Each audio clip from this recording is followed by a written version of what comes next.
It was not recording. I recorded this episode and it was not recording. A whole 10 minutes. 10 minutes. No sound. It was just me the entire time, miming my way through. Sucks. Sucks to be me, but we're gonna do it again. Hi guys, welcome back to Not So Cute podcast. I'm your host Tiny-Winnet, and today's episode we are going to be talking about challenging yourself. We have the 100-day challenge, 75 hard challenge, 75 soft challenge, fasting challenge, detox challenge, so many challenges. Why? Because we want to be better.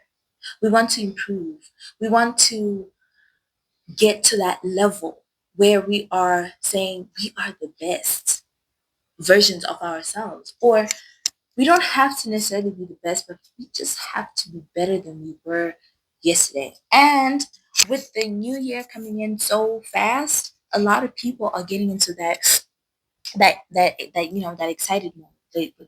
You're motivated, right? To do all the things that you wanted to do. You want to hit the gym, you want to start a podcast, you want to start a channel, whatever it is, or you want to finish the goals that you didn't pursue last year, okay, or this year. And that's okay. It is important to challenge yourself. It is important. So, without wasting any time, first things first, ask yourself the hard question of why. Why are you doing this? Why? Why are you putting yourself through basic torture when you have to work out, when you have to have that routine? Why are you going through the things that you're going through? Why did you set that goal? Why did you set that intention? Why are you starting the business? Why are you about to start school again? You need to have a why. And you need to ask yourself the deeper question, how am I going to be able to pursue this? Am I going to be proud of the person I become once I achieve this thing? Am I going to be proud of the person I am during the journey? Why I have that particular question of are you going to be proud of yourself during the journey? For example, you want to make money. Now, for me, money is not something that you're like, oh, I have to make money. Like, money will come to you. Like, money is like the easiest thing to make because you can do it legally, you can do it illegally, you can put your morals to the side for that coin, right? But then you have to ask yourself that question, am I going to be proud of the person I am during the process and the tribulations of me trying to make this coin? Am I going to be proud of this person? Is my mom, are my parents going to be proud of me, of the person that I am becoming, of the person that I am since I have achieved whatever it is that you want to achieve, right? Those are the questions that you want to ask yourself. The second thing that you want to do, you want to set clear goals. I will not get tired of talking about this. Be very clear, be very specific. I feel like for a lot of people, it's easy to be like, oh, I'm going to get into a manifestation bag. I'm going to visualize this. I'm going to have a vision board. Like, be clear, even in that vision board. Be very clear of what you want, right? That's that's just not a bunch of pictures that are put on a board or a bunch of Pinterest boards that you put up together and you put up in your Canva, whatever it is that you do, however it is, however you vision board. It's setting clear intentions for yourself for the year, for the month, for the day, for the week. It is being as clear and specific as possible. Being unclear is being unkind. Brené Brown talks about this in her book, The Gifts of Imperfection. She also talks about it in her other book, Dare to Lead. When you are unclear in your communication with your intentions, you are being unkind, not only to yourself, but to the people around you. Okay?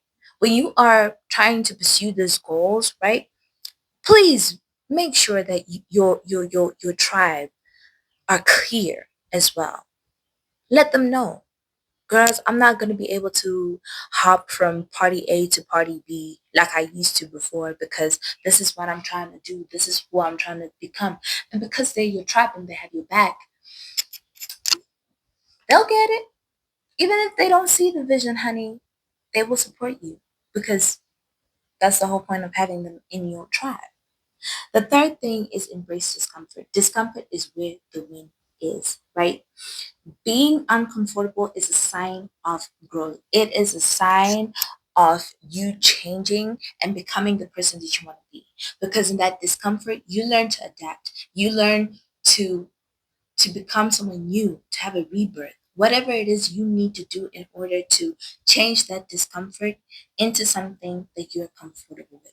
Because in that discomfort is your win. Number four, seek new experiences. Whether it's traveling, trying new hobbies, learning a new skill, have something new, having something new to excite you. Shake up your routine, okay? Have a little dance cardio instead of just going to the gym all the time.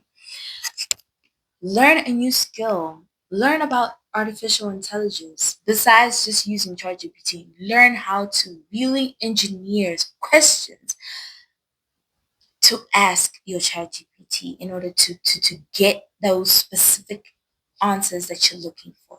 Okay? A lot of people are walking around and they don't know a lot of stuff. And yet when conversations are being had, they want to step up and pretend to know it all. I do not know it all. Hopefully, with all the reading and challenges that I've put for myself, I'll be better.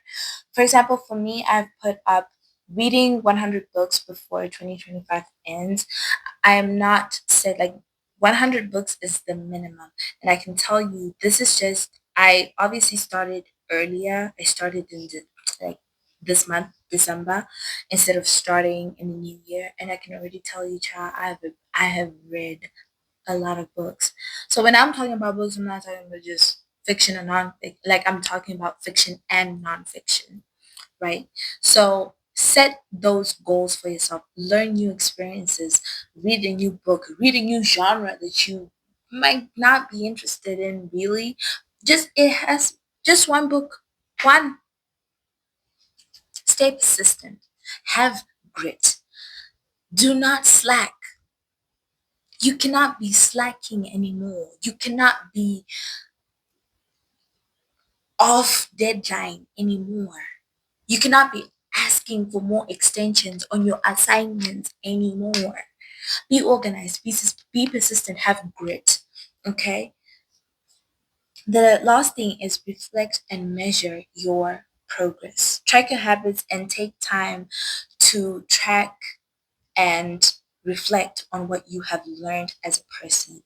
Every month, every week, whatever is comfortable with you. Some people love to do like a daily journal where they just, just brain dump and they just talk about their goals. They talk about the things that they've been through during the challenge that they set up for themselves. They also talk about, for example, for me, I enjoy journaling because I get to really write down what I'm feeling in that moment when it comes to the goals that I'm trying to achieve, right? So when I then read it back, I get such a clear picture of the space that I was in at that time and the kind of progress that I'm making and reflecting on what I've learned so far, right?